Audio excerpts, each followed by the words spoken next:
കുവൈറ്റിൽ ചൂട് ആരംഭിച്ചതോടെ വൈദ്യുതി ഉപഭോഗത്തിൽ വൻ വർധന. കഴിഞ്ഞ ഒരാഴ്ചക്കിടെ 11,000-ത്തിലധികം പരാതികളാണ് മന്ത്രാലയത്തിന്റെ കോൾ സെന്ററിൽ ലഭിച്ചത്.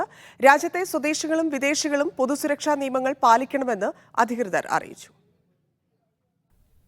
വേനൽക്കാലം ആരംഭിച്ചതോടെയാണ് വൈദ്യുതി വെള്ളം ഉപയോഗത്തിൽ വർധനവുണ്ടായത്.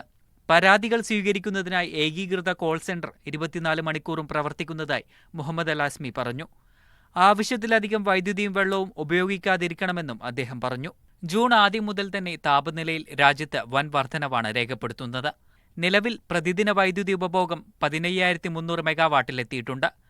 റിപ്പോർട്ടുകളനുസരിച്ച് രാജ്യത്ത് ഏറ്റവും കൂടുതൽ വൈദ്യുതി ഉപയോഗിക്കുന്നത് ജലീബ്, കബ്ദ്, വഫ്ര ഫാമുകൾ എന്നിവിടങ്ങളിലാണ്. ഒമരിയ, അലിസബാഹ്, സാലം, മഹ്ബൂല എന്നീ പ്രദേശങ്ങളിലാണ് ജലം കൂടുതൽ ഉപയോഗിക്കുന്നത്.